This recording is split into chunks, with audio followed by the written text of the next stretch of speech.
और मैंने सुना है प्रभु अवतरे हरण मही भारा, भगवान तो अयोध्या में आ गए।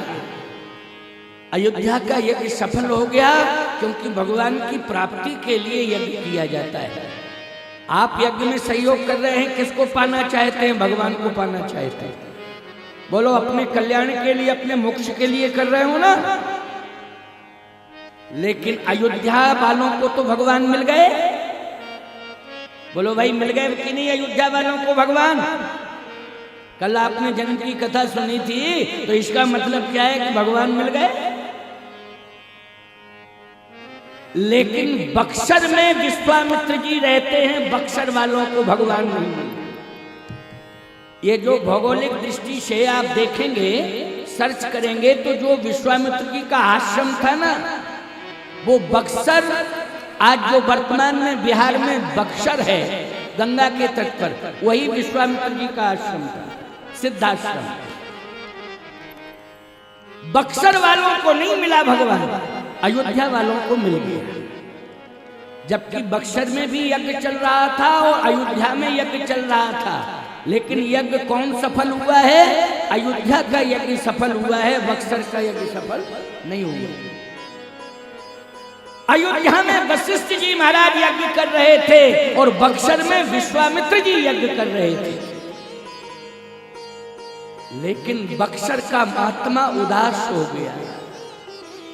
क्यों? मारीच सुबाहु ने आकर के आक्रमण कर दिया, यज्ञ नष्ट कर दिया, और कई बार यज्ञ नष्ट किया है मारीच सुबाहु ने। अब इस पर विचार करना, ये मारीच सुबाहु है कौन? मारीच क्या है, सुबाहु क्या है? बोले, मारीच है हमारे जीवन का जो दोष है, यही मारीच है। ये जो दोष तुम्हारे जीवन में है ना, इसको मारीच समझना।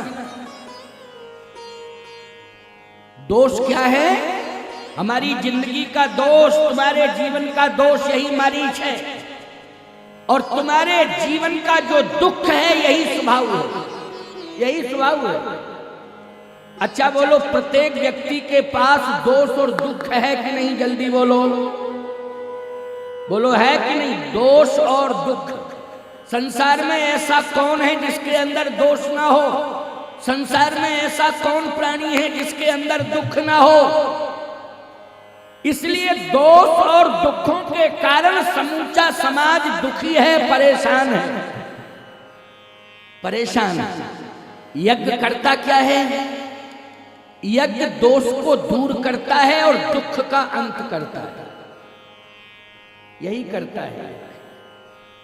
इसलिए अपने अपने जीवन के दोष दूर कर लो। जब यज्ञ से जुड़ोगे तभी दोष दूर होंगे, और दोष दूर हो जाएंगे तो दुख अपने आप चला जाएगा। अच्छा बोलो, दुख के कारण दोष आ रहा है कि दोष के कारण दुख आ रहा है? दोष के कारण दुख आ रहा है। जैसे एक उदाहरण साधारण सा मैं दे रहा हूं।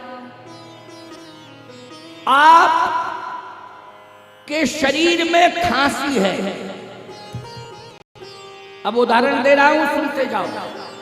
आपके शरीर में खांसी है। अब ये खांसी क्या है? बोले, यही है दुख। खांसी क्या है? ये दुख है। लेकिन खांसी आई कहां से? इस पर विचार करो। अगर खांसी दुख है तो ये आई कहां से? हमने बीड़ी पी, हमने गांजा पिया, फो फो फो कर रहे। बोलो भाई, आई खांसी कि नहीं आई? समझ में आ गई बात कि नहीं आ गई? बोलो भाई, गांजा और बीड़ी के कारण क्या आई है? खांसी। अच्छा बोलो, मैं गलत कह रहा हूं कि सही कह रहा हूं? अरे बीड़ी पीने वालों, गांजा पीने वालों, बोलो खांसते हो कि नहीं खांसते हो?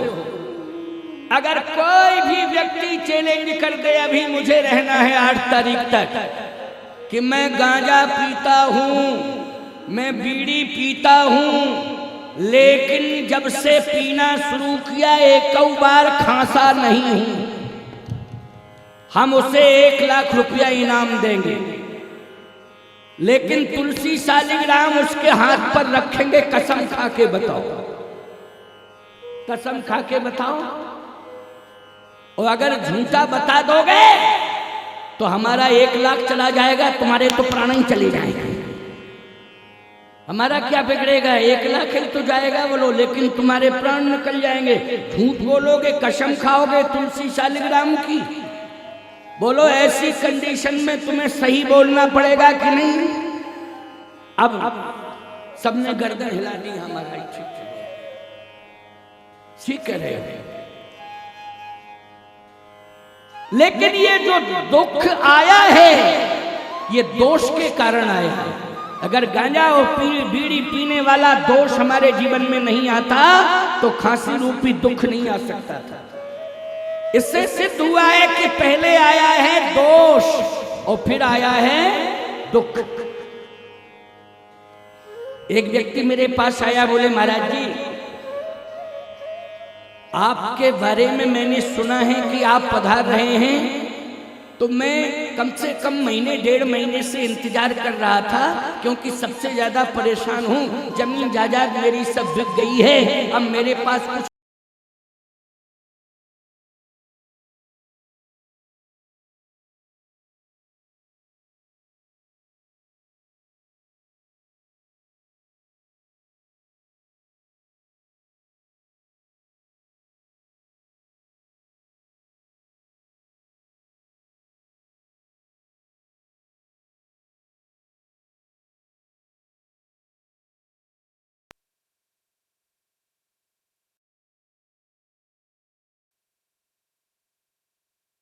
ये साधारण सी खांसी ठीक हो जाएगी।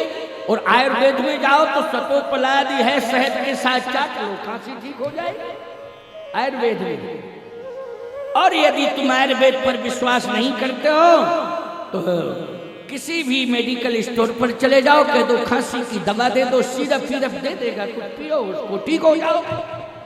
बोले महाराज जी मेडिकल स्टोर की बात छोड़ो, ऐसा कोई भी जिला नहीं बचा है जहां मैं इलाज कराने न गया हूं, लेकिन कोई डॉक्टर मेरी खांसी ठीक नहीं कर पाया, पूरी जमीन जायदाद बिक गई।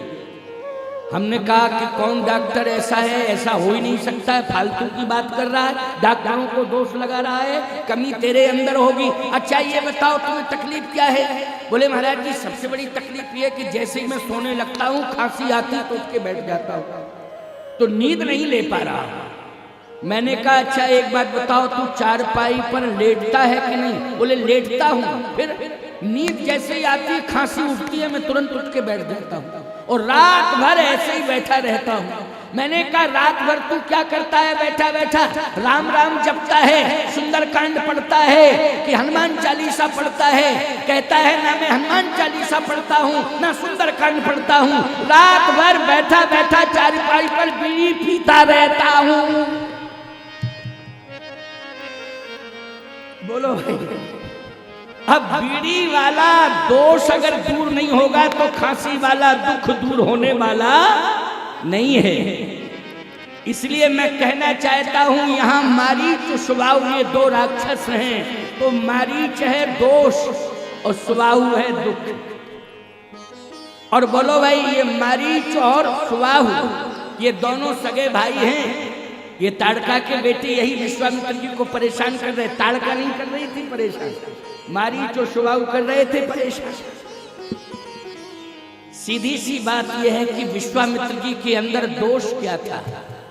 दोष यही था विश्वामित्र जी के अंदर कि मेरे पास संपूर्ण रिद्धियां सिद्धियां आ जाए, मेरे अलावा किसी के पास ना हो। इसलिए जो गौ माता का विवाद खड़ा हुआ वशिष्ठ जी महाराज के यहाँ कि इतनी बढ़िया कामधेनु गाय है कि जो भी वशिष्ठ जी महाराज जब आज्ञा जैसी देते थे या प्रार्थना करते थे गौ माता से, तो गौ माता प्रार्थना को स्वीकार करके बोलो भाई आश्रम में लाखों लाख लोग आ जाएं तब भी प्रबंध कर देती थी, सारी व्यवस्थाएं कर देती थी, कोई कमी नहीं रहती थी।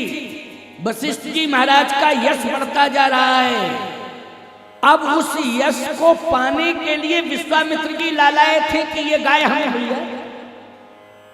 इसका मतलब है कि जो सम्मान वशिष्ठ जी को मिल रहा है वो सम्मान मुझे मिलना चाहिए। अच्छा एक बात बताओ, कर्तव्य से अधिकार मिलता है कि दबाव से मिलता है? जल्दी बोलो। कर्तव्य से अधिकार मिलता है, दबाव से अधिकार नहीं मिलता है। वशिष्ठ जी ने तपस्या की है, इसलिए तप के प्रभाव से गौ माता ने कृपा कर दी है। गाय माता उनके सहयोग में आज हैं, ये तप का प्रभाव है। लेकिन विश्वामित्र जी की इतनी बड़ी तपस्या नहीं है, वो युद्ध करके गाय को लेना चाहते हैं, तप के द्वारा नहीं लेना चाहते हैं, युद्ध से यानी दबाव बना के लेना चाहते हैं। अच्छा बोलो, दबाव बना के किसी से वस्तु ली जाए तो ये दोष है कि नहीं? सही बताओ, बोलो ये क्या है?